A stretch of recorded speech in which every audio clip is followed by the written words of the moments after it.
Bienvenidos a la lectura del libro El deseado de todas las gentes. Capítulo 3. El cumplimiento del tiempo. Cuando vino el cumplimiento del tiempo, Dios envió a su Hijo para que redimiese a los que estaban bajo de la ley, a fin de que recibiésemos la adopción de hijos. Gálatas capítulo 4 versos 4.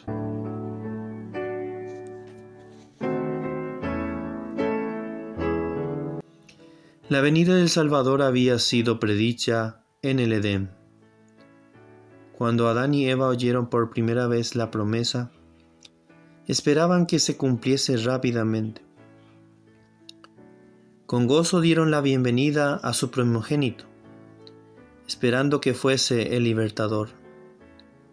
Pero el cumplimiento de la promesa tardó. Los que la recibieron primero murieron sin verlo. Desde los días de Enoc, la promesa fue repetida por medio de los patriarcas y los profetas, manteniendo viva la esperanza de su aparición. Sin embargo, no vino. La profecía de Daniel revelaba el tiempo de su advenimiento, pero no todos interpretaban correctamente el mensaje. Transcurrió un siglo tras otro, y las voces de los profetas cesaron. La mano del opresor pesaba sobre Israel, y muchos estaban listos para exclamar: se cumple el tiempo, pero no la visión. Ezequiel 12:22.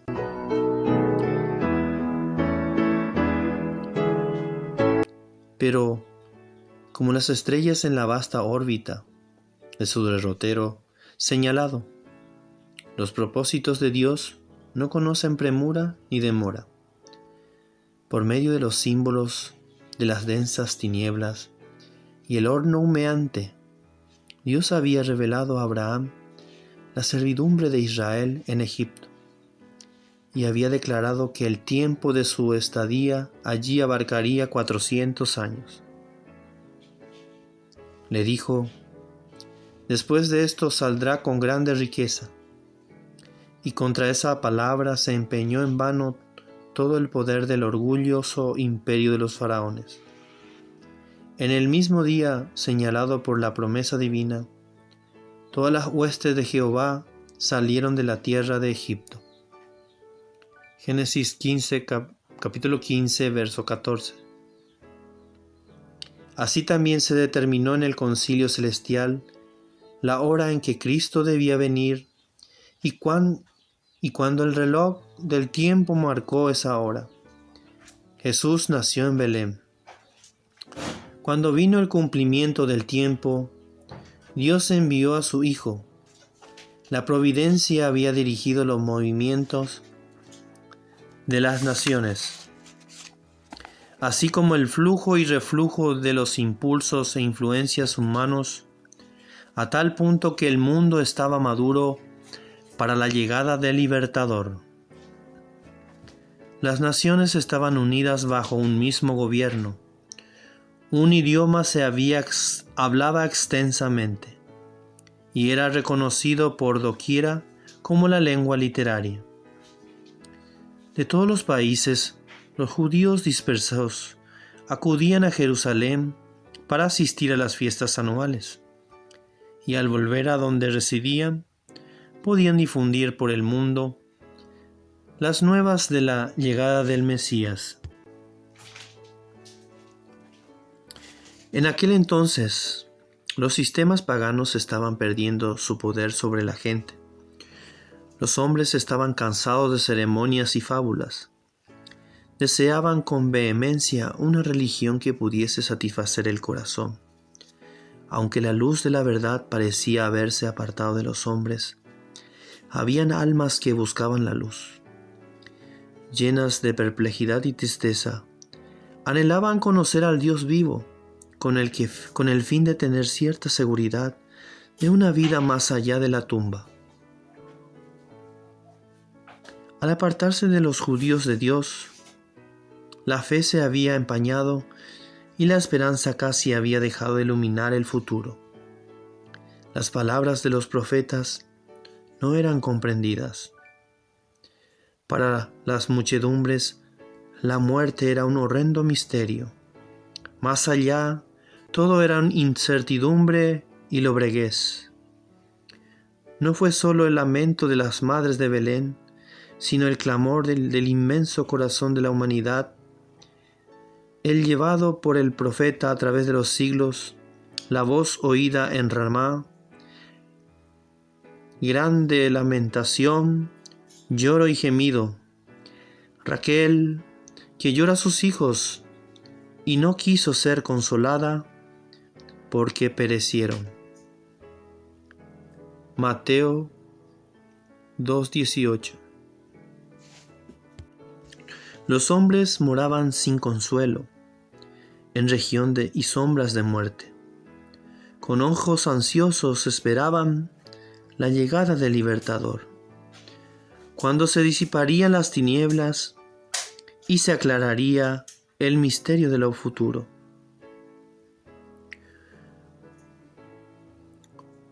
Hubo hombres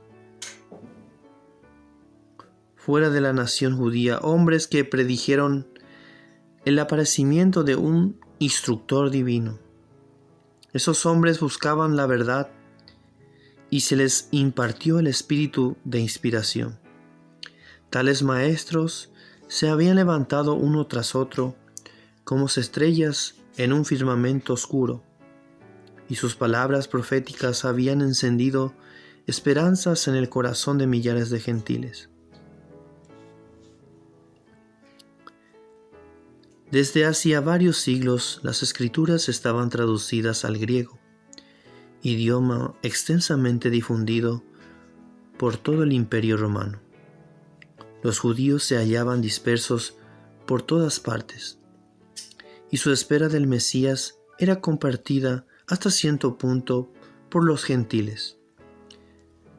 Entre quienes los judíos llamaban gentiles había hombres que entendían mejor que los maestros de Israel las profecías bíblicas concernientes a la venida del Mesías. Algunos lo esperaban como libertador del pecado. Los filósofos se esforzaban por estudiar el misterio del sistema orgánico hebreo, pero la intolerancia de los judíos estorbaba la difusión de la luz. Resueltos a mantenerse separados de las otras naciones, no estaban dispuestos a impartirles el conocimiento que aún poseían acerca de los servicios simbólicos. Debía venir el verdadero intérprete, aquel de quien todos los tipos prefiguraban. Debían explicar su significado.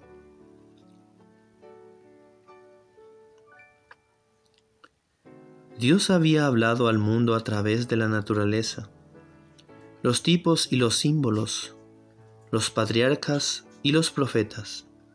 Las lecciones debían ser dadas a la humanidad en su propio lenguaje. El mensajero del pacto debía hablar. Su voz debía oírse en su propio templo.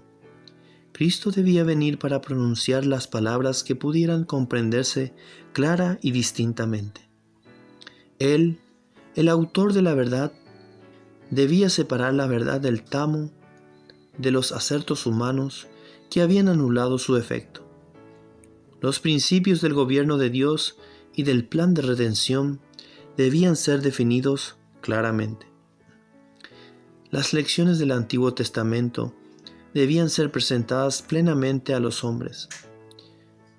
Sin embargo, entre los judíos quedaban almas firmes, descendientes de aquel santo linaje cuyo medio se había preservado el conocimiento de Dios.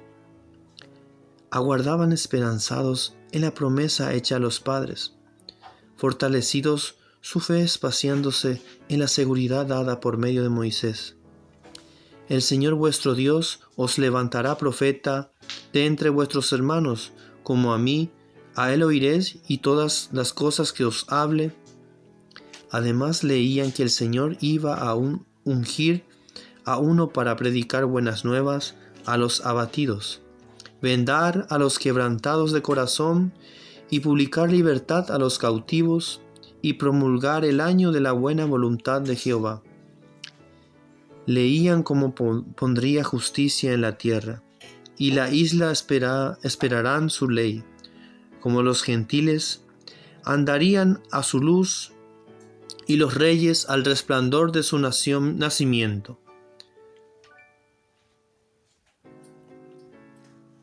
Hebreos 3:22.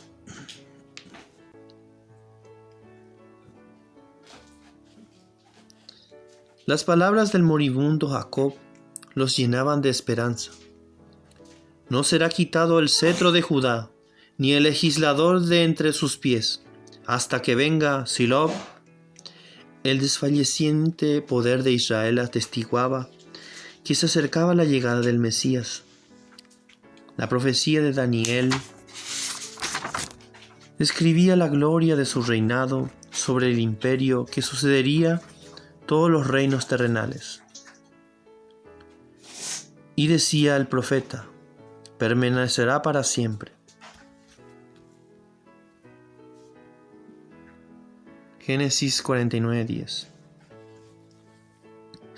Aunque pocos comprendían la naturaleza de la misión de Cristo, estaban muy difundidas las expectativas de un príncipe poderoso que establecería su reino en Israel y se presentaría ante las naciones como un libertador. El cumplimiento del tiempo había llegado. La humanidad, cada vez más degradada por los siglos de transgresión, demandaba la venida del Redentor.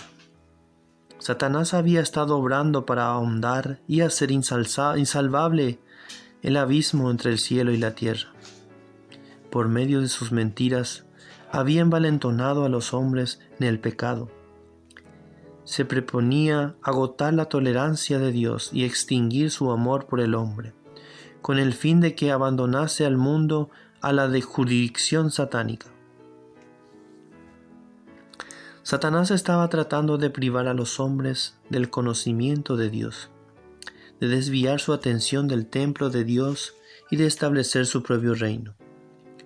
Su contienda por la supremacía había parecido tener casi completo éxito. Es cierto que en toda generación Dios había tenido sus agentes. Aún entre los paganos había hombres por medio de quienes Cristo estaba obrando para elevar a la gente de sus pecados y degradaciones, pero eran despreciados y odiados. Muchos habían sufrido una muerte violenta. La oscura sombra que Satanás había echado sobre el mundo se volvía cada vez más densa. Mediante el paganismo, Satanás había apartado de Dios a los hombres durante muchos siglos, pero al pervertir la fe de Israel, había obtenido su mayor triunfo. Al contemplar y adorar sus propias concepciones, los paganos habían perdido el conocimiento de Dios y se habían ido corrompiendo cada vez más. Así también había sucedido con Israel.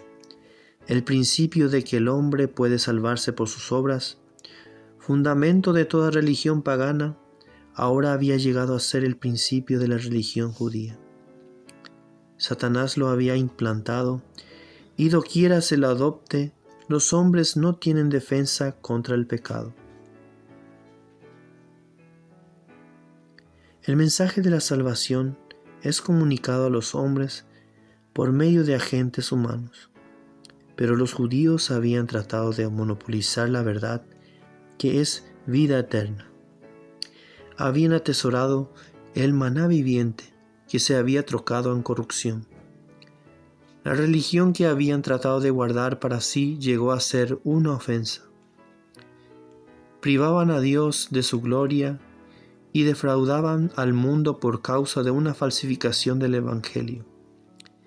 se había negado a entregarse a Dios para la salvación del mundo, y llegaron a ser agentes de Satanás para su destrucción.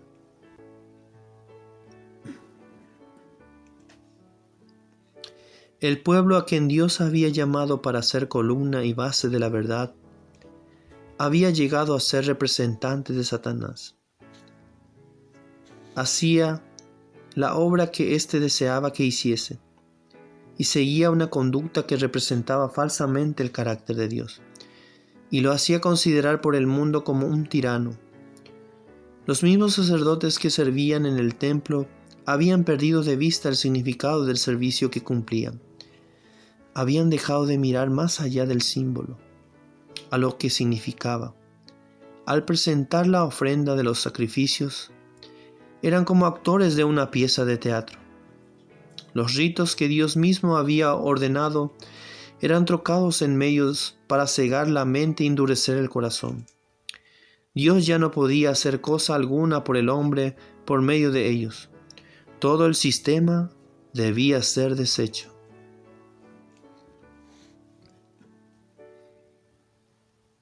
El engaño del pecado había llegado a su culminación. Habían sido puestos en operación todos los medios para depravar el alma de los hombres. El Hijo de Dios, mirando al mundo, contemplaba sufrimiento y miseria. Veía con compasión cómo los hombres habían llegado a ser víctimas de la crueldad satánica. Miraban con piedad a quienes se estaban corrompiendo, matando y perdiendo. Habían elegido a un gobernante que lo encadenaba como cautivos a su carro.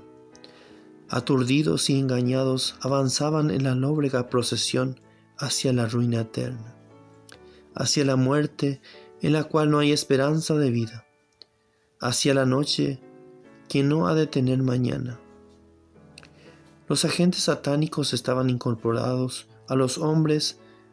Los cuerpos de los seres humanos hechos para ser moradas de Dios habían llegado a ser habitación de demonios. Los sentidos, los nervios, las pasiones, los órganos de los hombres eran movidos por agentes sobrenaturales en la complacencia de las concupiscencias más viles. La misma estampa de los demonios estaban grabados en los rostros de los hombres.